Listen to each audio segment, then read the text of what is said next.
"Don't touch my heir." Playful Harry and Meghan enjoy a spot of child's play in Dublin's Croke Park as youngsters grab her locks and his beard. The Duke and Duchess of Sussex couldn't keep the smiles from their faces as they spent time meeting children in Dublin. The newlyweds looked perfectly at ease, joking and teasing the young sports fans during a visit to Croke Park on their whistle-stop tour of the Irish capital on Wednesday.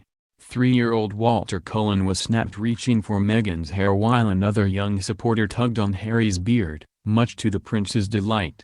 The Duke of Sussex, 33, who enjoys a close relationship with his niece and nephews, didn't miss a beat and smiled happily back at the cheeky youngster.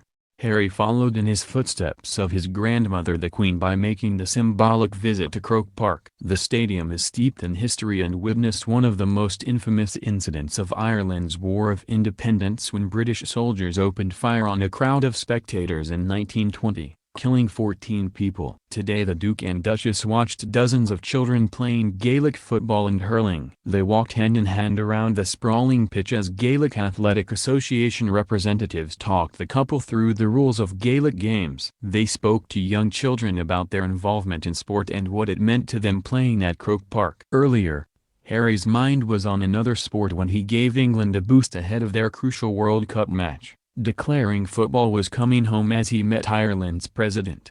The Duke was asked by a reporter if football was coming home, the chant from the hugely popular Three Lions anthem, as Harry and Meghan posed for a picture with President Michael D. Higgins and his wife Sabina. The Duke replied, laughing, "Most definitely."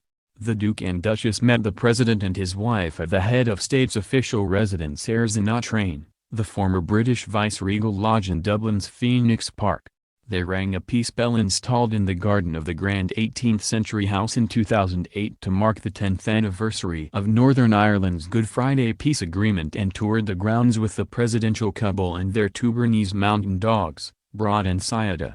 Meghan, who along with Harry signed the visitor's book at the Heir, wore a Roland Murray dress for the presidential visit. She later changed into a black trouser suit. Elizabeth Ring, a 19-year-old law student, said of her conversation with the couple, "Meghan said Dublin was her favorite city." Harry said he'd come back with his jacket over his head, incognito. Emma Bowden, 10, gave the couple a handmade card. "Meghan said thank you very much and she told me that she loved a handwritten card," she said. "Then she shook my hand. She smells really, really nice and now my hand smells really nice as well. I don't think I'll wash them for a long time." David Balfenny, on holiday in Dublin from the United States, said he had invited Meghan to a student reunion at Northwestern University where they were both students. "She told me she didn't think she would be able to make it," he said. Pauline Beattie was delighted to have got a hug and kiss from Harry. "When I asked him for the hug he said, 'I can't hug you because then I'll have to hug everybody else.' So I just grabbed him." He was scarlet. Two girls wearing When Harry Met Meghan t-shirts were very excited to meet the couple. "Harry asked me where we got the t-shirts and I told him Asda,"